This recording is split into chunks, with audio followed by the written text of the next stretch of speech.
Joining us now from Milwaukee, the Republican governor of Wisconsin, Scott Walker. Governor, good to see you this morning.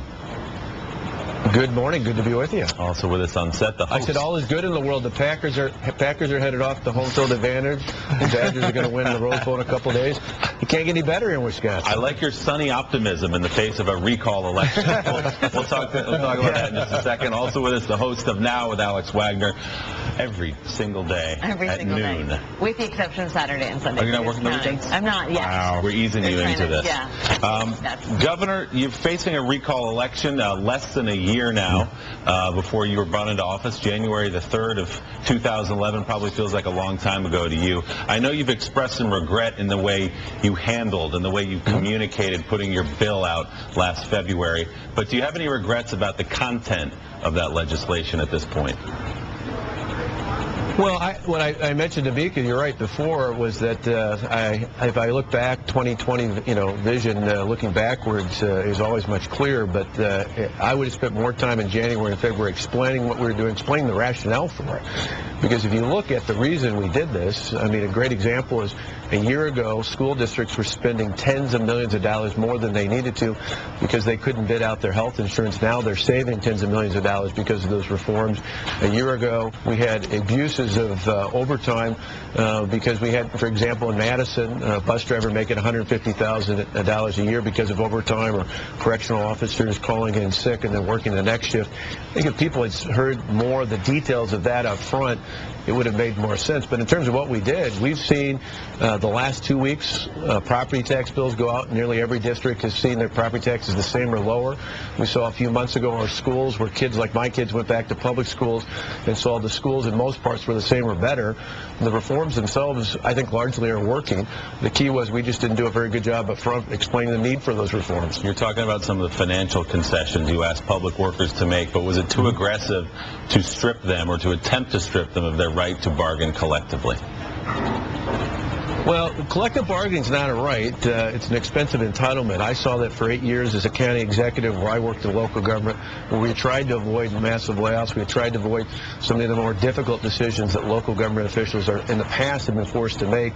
Instead, we were able to put the power back in the hands of the local taxpayers and the local officials. And, from a rights standpoint, a lot of people forget, but nationally, federal employees don't have collective bargaining for wages and benefits, and they pay about 28% for their health insurance under President Obama on average. That's about double what we ended up asking our state and local employees for. So I think in comparison, what we offer is still very generous, certainly more generous than what middle-class taxpayers in our state are currently paying for those same benefits. Governor, we've got Sam Stein of the Huffington Post with us with a question. Governor, a question for you. If ending collective bargaining is such a obvious, smart policy decision, why wasn't it more prominently featured in your actual gubernatorial campaign? Local editorial boards have noted or have argued that if you had talked about collective bargaining during your election, you would have never been elected. And secondly, you act as if the recall process is so out of the ordinary, but is it true that you actually got power through a recall election? Well, there was a recall before I took office as county executive. Right, county executive. The individual involved with it ultimately resigned before I took office, so I was elected in a special election, not in a recall itself. But in that case, it was the person who had the job. Well, I brought attention to it. The recall was already underway, and he resigned before they actually took the election. So but you're right. In that case, it was one where my predecessor literally took a scenario where they offered open-ended pensions for himself and a bunch of his cronies that still to this day cost taxpayers in my former county tens of millions of dollars. I think that's the sort of thing people look at and say that was clearly misconduct in office. It wasn't just a matter of a policy decision. Gotcha. It was one where there was universal opposition. Obviously, and what about not putting collective bargaining as a platform in your gubernatorial campaign? Why didn't you put ending collective bargaining? We talked about it. It was not a problem. I talked about it long before I talked about it long before I was governor. For 8 years, in fact, the county board chairman in Milwaukee County, where I was the county executive, pointed out earlier this year, if anyone didn't see this coming, they've been asleep for the last 8 years, because I talked about that extensively. I used to have what we called a reality tour, where I mentioned for our county government, when I was the head of it, that wages and benefits, particularly benefits, were a virus that was eating up more and more of the budget and taking it away from the services we were expected to provide to the people of our community. That was true in counties and local governments all all across the state. And in fact, when I ran, I literally ran a TV ad talking about asking employees to give a 5 and a 12% contribution for pension and health care. Yeah, but that's There's not no other way of nothing getting to do that. with And actual collective bargaining. The no, act that's of not collective true at all. bargaining. There are You're talking about pensions That's not true at all. and entitlements, but not the actual act pension of and health collective care bargaining. contributions. The pension and health care contributions you cannot get in every part of the state. There's no universal way to do that statewide unless you make these sorts of reforms. 1,700 municipalities, 424 school districts, 72 counties. There's no way you could guarantee that every one of those jurisdictions could get that without the reforms we put in place, reforms that are working and empowering those local officials now to put the best interests of the taxpayers and the local constituents first. Michael Steele. Governor, it's good to see you again, and I do a virtual fist talk to you, bump Michael. out there to you, buddy, this holiday season, because you're getting a lot of grief for doing what a number of governors have had to do, even here in New York with Governor Cuomo. Even some Democrats, right? Exactly, looking at how they have to carry the burden that was passed and put into place long before they got into office.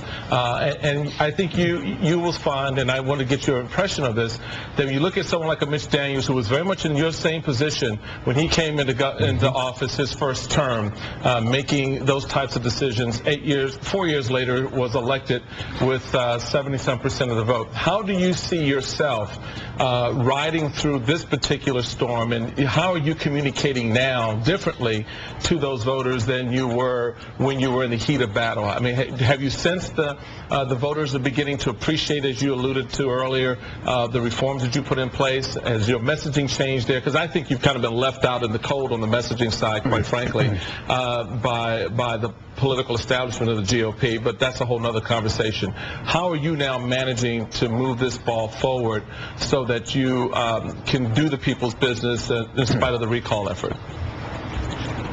Yeah, for us, certainly those two key dates, September 1st and then last week when tax bills came out, when people saw their schools were in good shape, that all the fear-mongering didn't work, all the attack ads just didn't live up to the expectations, and now that they've seen that for the first time in more than 6 years, we have the property tax levies for schools going down in the state, which was welcome relief in these tough economic times when a lot of folks are facing the same or lower incomes than they had previously, to get some relief from property taxes.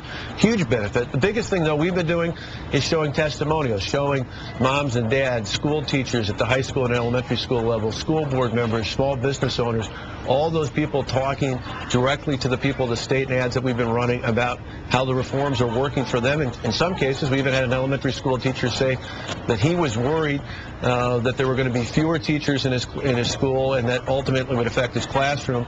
We've still seen that that in many school districts across the state has actually benefited them, and that despite other states where there are massive layoffs, we avoided massive layoffs in the state of Wisconsin. So I have great faith in the voters. They entrusted me to be their governor a year ago. A majority did. I believe, God willing, with the help of the voters again here in Wisconsin, I'm going to have an opportunity to continue to lead, to continue to put Wisconsin out in the forefront of being a reformer, just as we have been in the past. And I think that'll help the economy and it'll help our quality of life in the state. Alex. Governor, good morning. It's Alex Wagner. As we tie this year up with a bow, one of the things that stands out is the way the national conversation has changed from one about budget cutting to income inequality. And I wonder to what extent you think that the conversation about income inequality, the idea that for too long we have tried to balance the budget and we have unfairly targeted the poor and the working class, to what degree you think that's a relevant conversation to have right now? To what degree you think that that's fueling this recall effort in Wisconsin? Well, I think there's a little bit of it, although I think it's misguided in terms of the attacks and the recall. More than anybody, we're standing up for the middle class in our state, for the hardworking taxpayers, the people I respect. Now, I look at people in my state outside of government, and on average, most of them at best have a match in terms of the retirement, whether it's a pension or 401k. Most of them are paying 20 to 25% for their health insurance premiums. I asked for a mere 12.8% for health insurance match of our pension contribution. So I think for the hardworking taxpayers, the people of the state who want to continue to survive and prosper in the future, what we did ultimately put the power back in their hands. In the past, as Michael knows, all too often, having worked in government, all too often the expanse of government is paid for on the backs of middle-class taxpayers taxpayers. In this case, I said, I have too much respect for them. I see that they're key to moving the state forward. They're key to greater prosperity.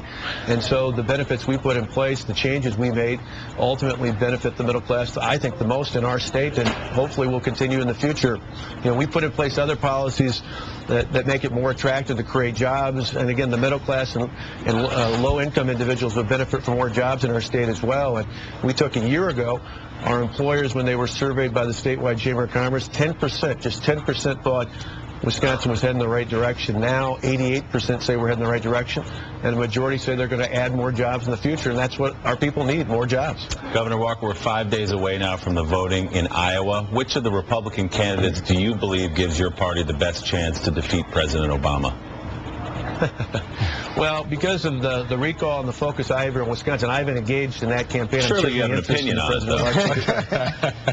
Well, I do. I'm getting to that. I think, without giving a name, I think the candidate that can best articulate the difference. I think there are two very different philosophies at both the federal level, certainly there were here in Wisconsin, between people who view success in government as being how many more people can you sign up for government benefits, particularly how many more people can you put on unemployment rolls for unemployment insurance benefits, versus those of us like myself who believe the true success measure for government is how many people you get off of unemployment and instead put on the payrolls of private sector employers. And to me, that's the great contrast. And whether it's in Iowa, New Hampshire, South Carolina, or Wisconsin, my hope is that there are candidates who stand up and say, I've got a plan to get people off the good payrolls and more on the private sector payrolls. And which of the candidates do you think best fits the description you just laid out? Well, I think a number of them, certainly Governor Romney's got private sector experience that has done that. Governor Perry's done that in Texas, and certainly Speaker Gendrich has talked a lot about that in the past. Which of them can break through, not only in this caucuses, but in the upcoming primary season, I think will be largely dependent on which makes the best case for that issue I just mentioned. Okay, we're down to 3. Let's go down to 1. you get Perry, Romney, and Gingrich. Which of those 3 best exemplifies your vision of the way this country should move? I don't know. They've each got a pretty compelling case, and I'm going to let the voters in Iowa and New Hampshire sort it out. All right, we'll go back to the Packers and the Badgers to get you off this one. Governor Scott Walker, thanks. Well, I can tell you that one easy. I'm heading for Indianapolis at the beginning of February, and I'll be celebrating after the 2nd when the Badgers make the case that they should have been in the BCS championship. Well, perhaps those 2 losses kind of ruin that one. Yeah. Governor Walker, thanks for being with us. I think Oregon and Wisconsin is a pretty good game. That's a great game. Happy New Year to you. No, that's a great Rose Bowl. Thanks, Governor. We appreciate your time this morning.